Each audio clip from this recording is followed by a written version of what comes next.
Ladies and gentlemen, welcome to DRW Radio 70. Tonight, a very special guest joins us. It is the former Elite World Heavyweight Champion, the first Elite World Heavyweight Champion, might I add, a former World Champion, former Chronic Champion. Ladies and gentlemen, the future DRW Hall of Famer, Adam Rush. Adam, welcome to the radio show. And of course, I am back to bring a bit of news to you all live here from DRW. Things have been looking up lately, and it looks like I will be rejoining just in time for Beer Bash. The Beer Bash is an interesting show. It should be interesting to see me defeat Josh Knight in DMG, but we'll get to that in a little bit.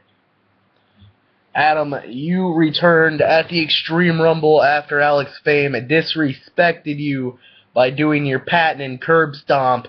You came out and you did the whole let me show you how it's done spinning back kick to the ribs and then curb stomped him on the title.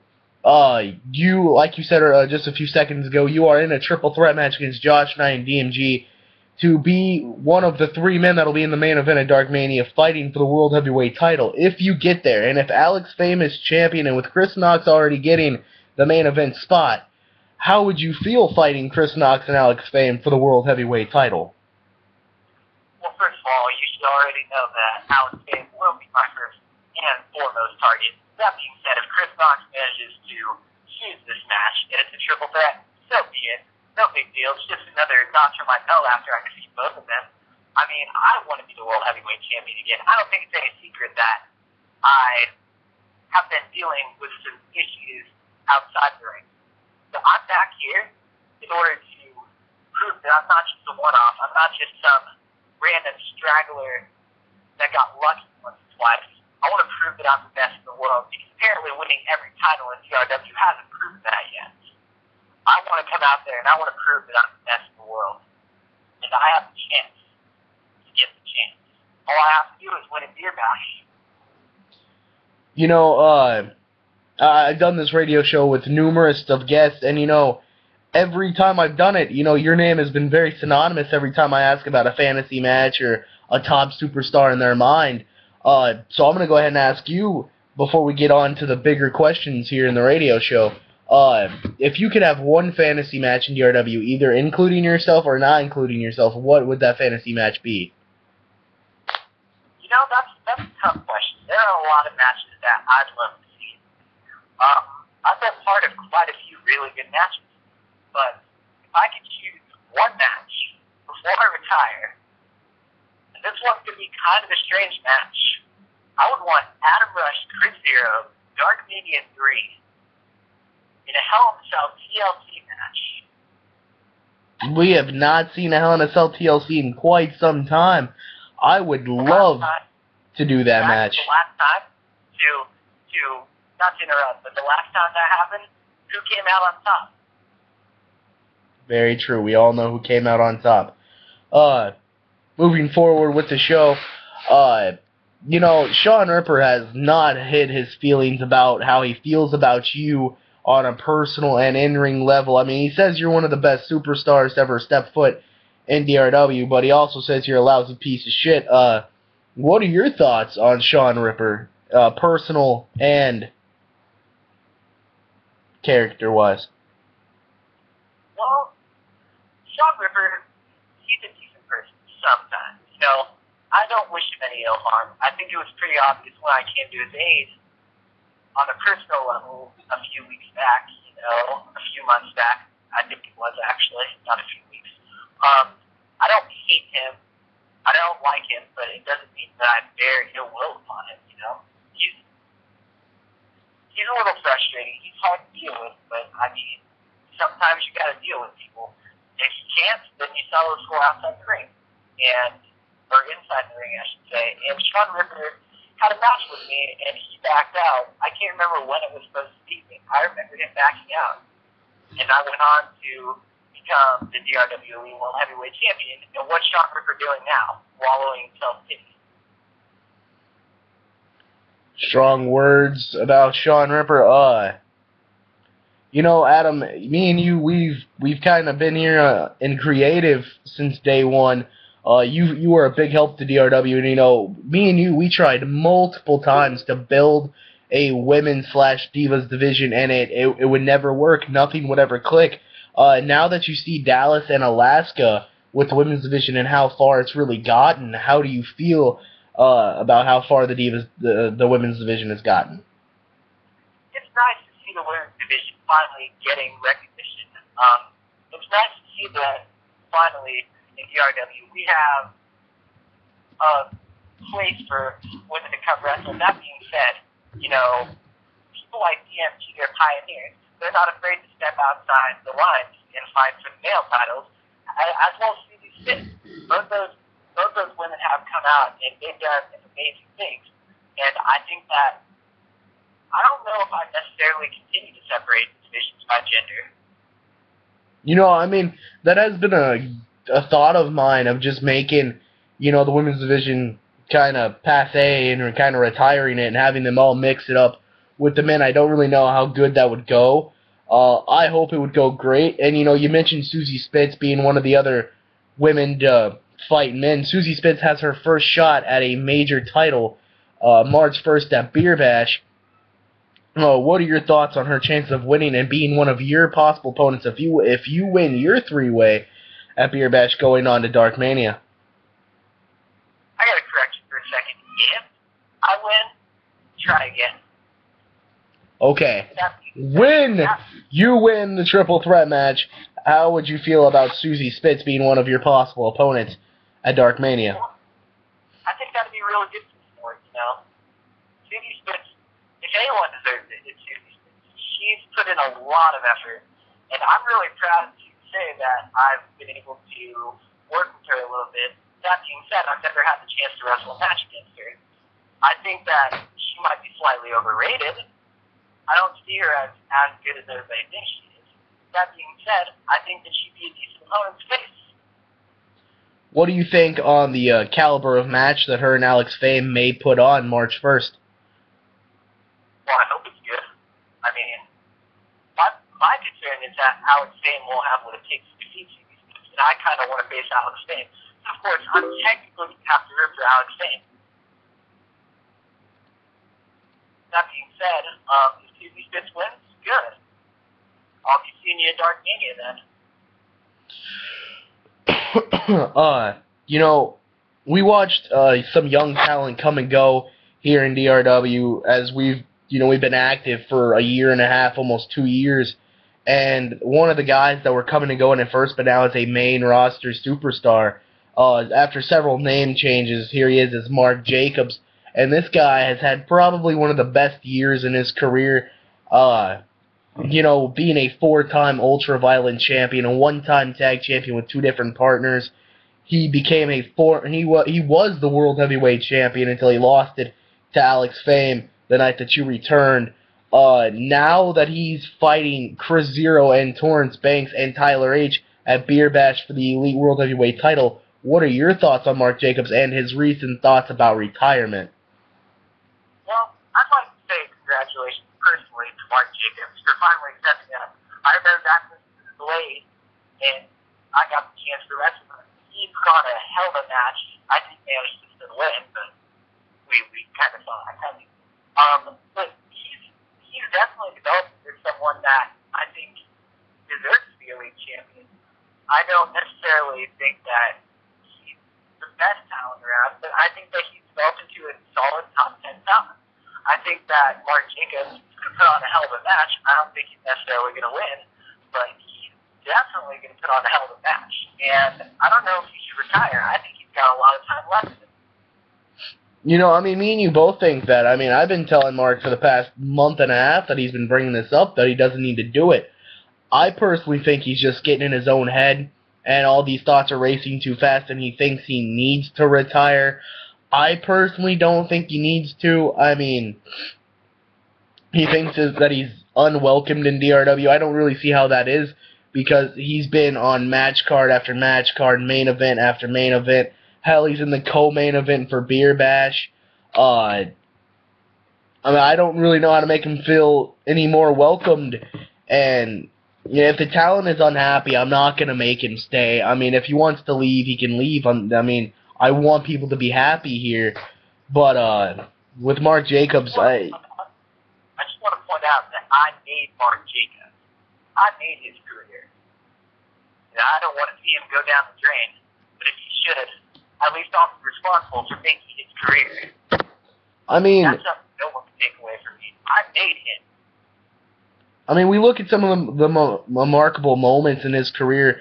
I mean, in the very first Extreme Rumble, he was number 1, and he got to the final 2 with Messiah. Yes, he lost, but still, he lasted that long. Let me take a look back. He, a 4-time Ultra-Violent champion with matches of the year against GVD, Warlord Victor, J.M. Domingo. I mean, this kid, he's got it. I mean, he won he beat the Absolute Nightmares for the tag team titles with Prototype, a horrible tag team partner. He carried the team to victory. I mean, we've all done that one time in our career, carried a team to victory. But I mean, this kid literally had it all, and I don't understand why he's just gonna let it all slip away from him so fast because he feels unwelcomed. I think he just doesn't like to stay in one place for too long. Okay, you know who Blade reminds me of? Who? Good old Adam Rush. Blade reminds me of myself, and I don't want Blade to go down the same road as I did. He'll be back to retired. That being said, does anyone want to see that happen? Maybe you, Torrin, Tyler, but Mark Jacobs, Blade, whatever you want to call him. The point is, he's damn good. I don't want to see him retire. Hell, I've been one of the biggest supporters of him since his upcoming. I mean, I jumped on the Mark Jacobs bandwagon and we ran with it hardcore, and as soon as he felt the pressure, he couldn't do it. I mean, I honestly feel like as if he's one of the guys that is not meant to main event, that he can't handle that pressure just yet. You thought that of me too. I did at first, and you proved me wrong. But you proved me wrong the very first chance you got. Mark Jacobs has had numerous chances, and he keeps dropping the ball. He keeps buckling under pressure, and I keep telling him, dude, look, you gotta buck up when this pressure comes, and he folds every time. But look at Tyler. Tyler couldn't handle the pressure either. He kept getting beaten. And he was boring. You can't be a boring world champion. Mark Jacobs is actually highly entertaining. He can't. Him and pressure just don't get along, I guess. Moving on now, as we spend a little bit of time talking about Mark Jacobs, let's talk about one of your opponents for Beer Bash. We all know how I feel about this guy, but Josh Knight. We brought him back after some requests from Chris Knox and Alex Fame and some other people. And Knight had a semi-league good showing in the Extreme Rumble. He was very mad that Chris Knox, a well-deserving Extreme Rumble winner, won the Extreme Rumble, bitching his way into a #1 contenders match. How do you feel about Josh Knight on a personal and a professional level? And how do you feel about him going into this triple threat match March 1st at Beer Bash? Well, the thing of it is that Josh Knight and I have a lot in common. We're both the type of person where you either love us or you hate us. And a lot of people hate us. He's talented. His mistake is that he gets opportunities, and then he squanders them away.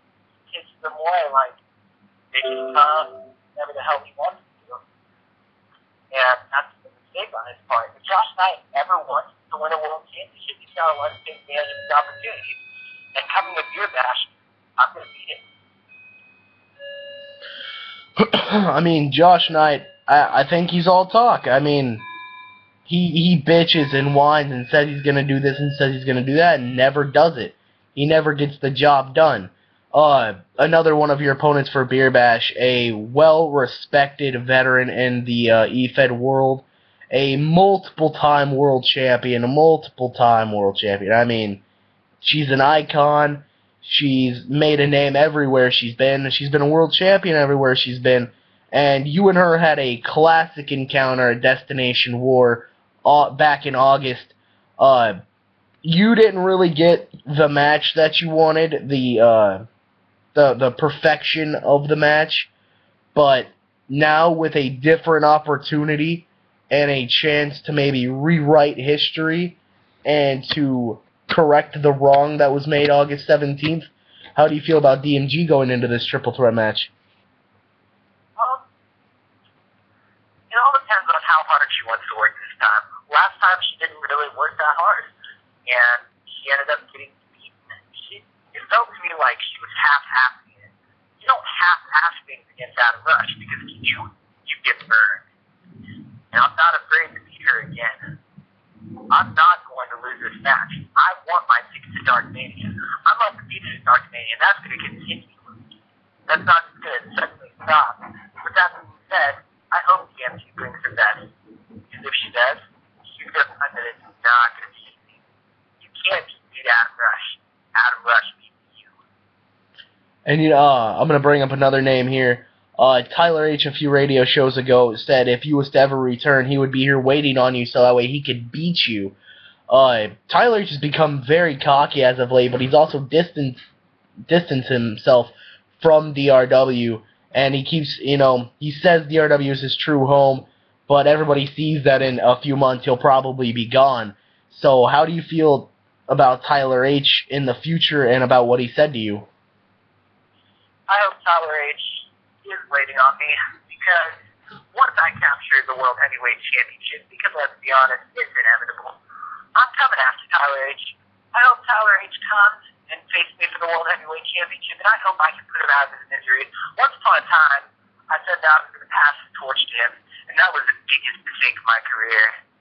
The biggest mistake, my biggest regret, because Tyler H. is unworthy. Tyler H. is a piece of shit who deserves to be set on fire. In fact, if it tells you anything, I prefer Sean Ripper over Triple H. Tyler H. I'm sorry. The carbon copy. And to bring up another name here, Torrance Banks has really had nothing but respect for you. I remember a few months ago, we all jumped on the Torrance Banks bandwagon, and this year he's had a really good year. He was a once-in-a-lifetime briefcase holder, and he didn't cash in, and he lost it. He was a former world champion, former tag champion. How do you feel about Torrance Banks and his chance of winning the Fatal 4-Way on March 1st to become the new Elite World Heavyweight Champion? Torrance is a hell of a wrestler, and I told everyone from the beginning that Torrance was going to surprise a lot of people. I said that Torrance was going to go out there, and he was eventually going to get his shit together, and he was going to start beating some people, and he went out there, and he made me proud. That being said, Torrance needs to step it up, or else he's going to lose again. Torrance is a hell of a wrestler, but, you can't just win by being a hell of a wrestler. You have to actually put in some effort. And the thing of it is that sometimes Torrance lacks in effort. I mean, that he does. He's back at the big game now. This is kind of like his chance at the Super Bowl. Will he be Russell Wilson and choke, or will he be Tom Brady and get the job done? It all will come to a. We'll get our answer March 1st at Reed Arena in College Station, Texas. A few more questions before we wrap this up, because I actually have a lot more planned. I brought up a few names earlier, Chris Knox and Messiah, now known as Macias. Chris Knox, you haven't really had a bad history with him. You've really had a good history with him. What are your thoughts on Chris Knox after he won the Extreme Rumble on his major return?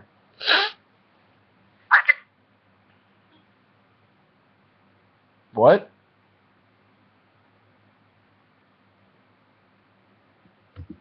Rush? I'm gonna retire, leaves, comes back. I've done that for now.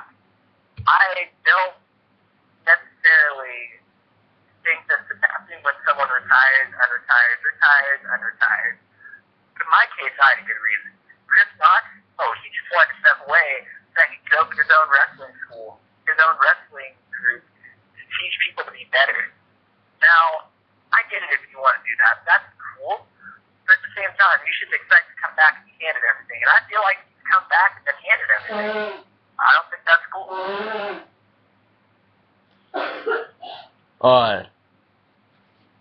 Moving on to Messiah. How do you feel about Messiah after a kind of bummy year he's had? He was Elite World Heavyweight Champion for a good little run, and after losing it, he's kind of drifted off, and he's trying to come back up, but with no charisma and no excitement, he's getting nowhere. He's not clicking with anybody. What are your thoughts on him? I think that it might be time for Messiah to give it up. Honestly, he's a good wrestler. But the problem is that if the fans can't get behind you, you're not going to get very far. And right now, Messiah is just struggling. I refuse to call him Disease. I don't know why the hell he's calling himself Disease, but that's not the point. He keeps going back to the 7 Deadly Sins promo and throwing that in our face. The past is dead, Messiah. The past is dead. Wake up, come out of your shell, and quit being a moron, and maybe, just maybe, you'll end up in the Elite World Heavyweight title match by this summer. Maybe. I mean, he could now, to take a look at the younger talent. I mean, now that GVD's back in the mid-card, kind of helping the younger talent. 2 people whose names keep coming up. Formerly known as Dirty Mike, now going as his actual name, Miguel Roderick, who is now the ultra-violent champion. Him, Michael Wolf, Christopher Storm, Alex Bling, Jay Styles. How do you feel about them guys, as they've all kind of built the mid-card division back up and made it something to watch again? Well, they're getting better, but the thing I need to see is someone take the title to new heights, like I did when I first captured the Global Championship in my first few weeks here, when I took the International Championship and made it something to be proud of. I want to see somebody seize the throne like I did. Of course, nowadays, if you can seize the throne like I did, you're instantly thrown into the World Championship picture, which I don't think is right. That's a whole other story. I want to see somebody actually show us what it takes to be a true champion. Now, I just haven't seen anyone, I guess I haven't really seen anyone with the qualities like me. I mean, if I step down, and I have went to the International Championship division, I won the International Championship, I'd be showing that sucker off all the time. I'd be raising it up, and I'd be saying, this is my championship. Hey, look at this. This championship means the world. But everybody nowadays, they're like, this championship doesn't mean shit. I want to be world champion. And I don't think that's right. Let's talk about a guy who you say you made. You kind of built his career. You gave him that launching pad. Right now, he is the once-in-a-lifetime briefcase holder. He's putting it on the line February 12th. Smashdown when we return at the O2 Arena in London. Let's talk about Warlord Victor. Oh, Warlord Victor. Without me, Warlord Victor would be a damn thing. But that being said, I don't think Warlord Victor's going to get Smashdown. I think Zach Hollywood's going to pull it off. You think Zach Hollywood's going to do the unthinkable and beat Warlord Victor? I think it's a very high possibility. I don't think Warlord Victor is as special as you all make him out to be. I think Warlord Victor is a pathetic excuse for human being. And I think that when it comes down to it, I'm better than Warlord Victor by far. And I honestly think that GVD is better than Warlord Victor. I mean, after all, GVD did snap one of the most impressive streaks in DRW history. I mean, let's take a look back. I mean, it was the match that re-cemented GVD's legacy. It was GVD on his epic return from a knee injury, and he was going up against Warlord Victor, who at the time was 15-0. He was the chronic champion, and he was putting the belt on the line against GVD and the streak. And GVD was putting his career on the line, and at the end of the night when the dust settled, GVD snapped the streak 15-1. Since then, they've had the redemption match, and Warlord came up with the win. Warlord Victor back up on the high streak with a once-in-a-lifetime briefcase.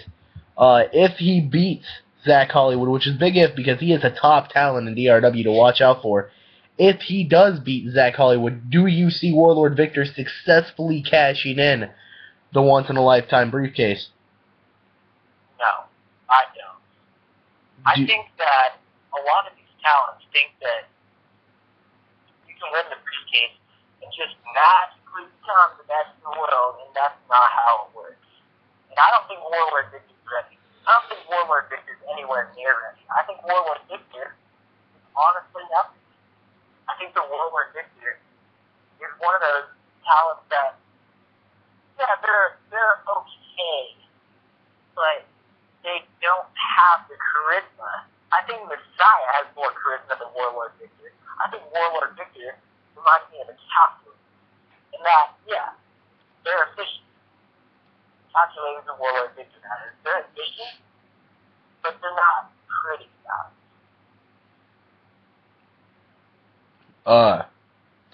Talked about Warlord Victor. This is kind of gonna be a stupid question, but do you see Warlord Victor as a main eventer holding either the Elite World title or the World title by this time next year? No. I see Warlord Victor catching fire and then burning out.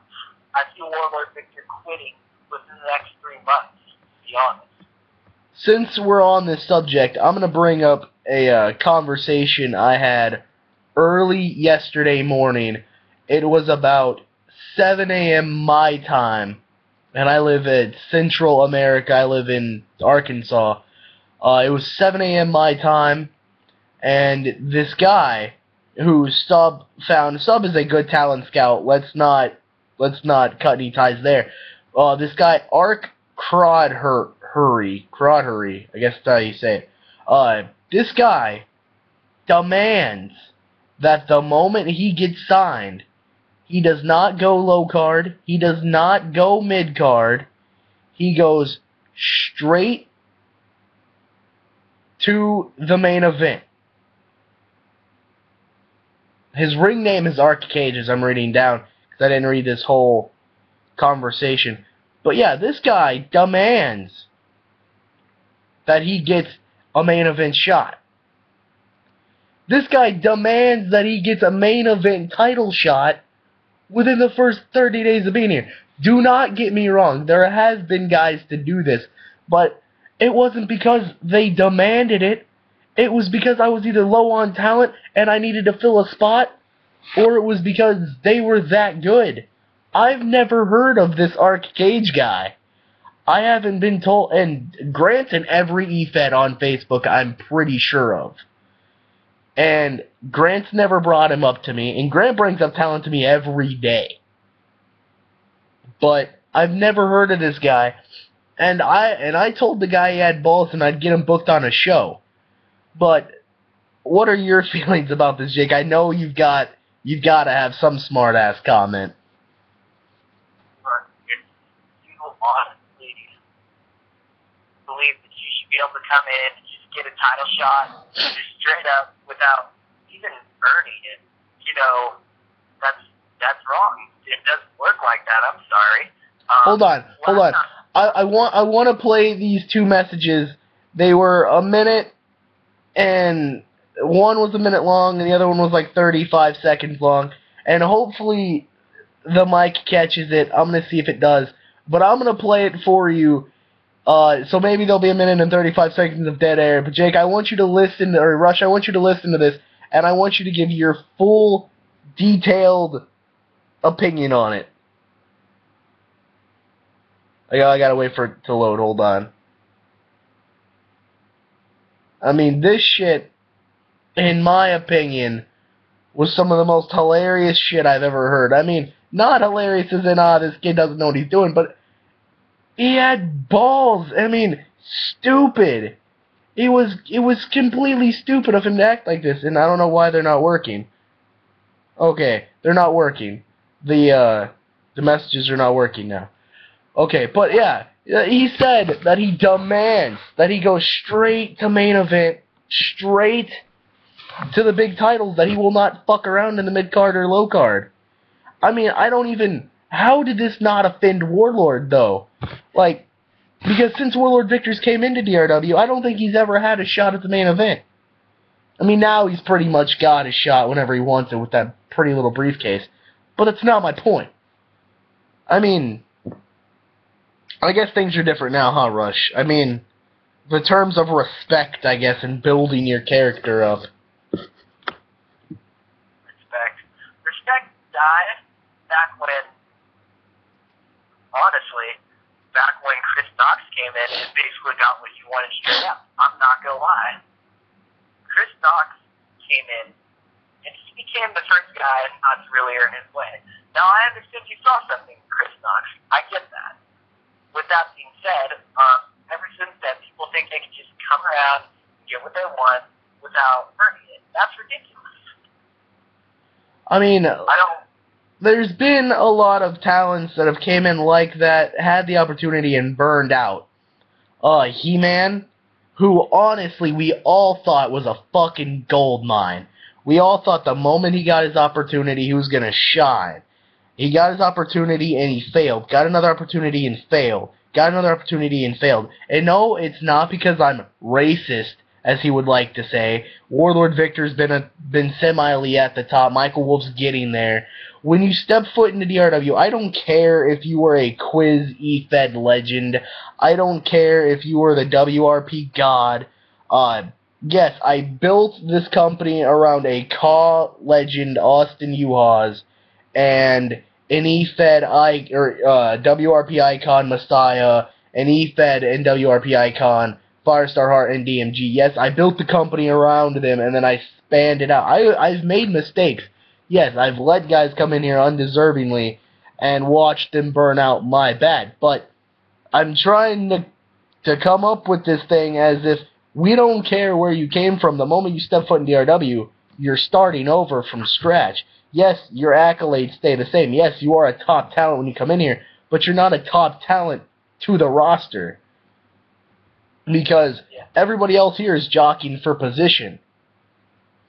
That's like looking at Torrance Banks, who's been here since day fucking one, and telling him he don't deserve to be at the main event. That's kind of what Ark is saying to all those guys. They don't deserve to be there. He deserves to be there. And he's never been here. That's disrespectful to me. Disrespectful, should be disrespectful to you. And it's disrespectful to Warlord Victor. I don't even know how Warlord did not get offended. I don't know if Warlord honestly understood it. Alright. Not the point. Not the point. Not the point. The point is that it's just disappointing how some of this talent acts nowadays. I just don't understand how they keep this entitled, honestly. And it's kind of sad. How what? How they can keep this entitled. It's just sad. Right? I mean, yes, I'm the Elite World Heavyweight Champion right now, but that's not the reason why. I'm not holding the title to hold the title. I'm holding the title to give the title a decent title reign. Yes, you look on paper, Messiah had a great title reign. But entertainment-wise, with him holding the title, the Elite World title went from the main event title to the co-main event title, and then the World title came up and became the main event title. Me, I took the title. Yes, it's still co-main event scene because I'm cleaning up the mess. But, I mean, there's only so much I can do.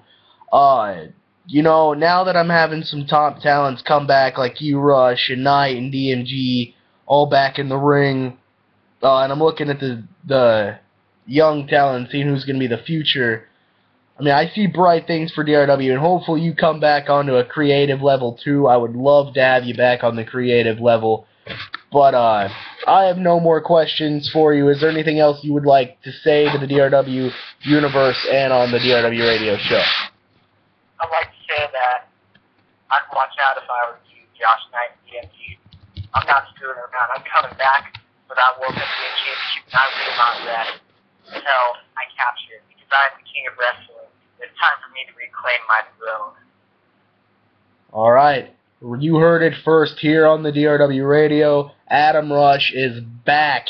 Tune in March 1st at Reed Arena in College Station, Texas for Beer Bash, the last pay-per-view on the road to Dark Mania 2 live in Santa Carla, California, where you may possibly see Adam Rush in the main event of Dark Mania 2.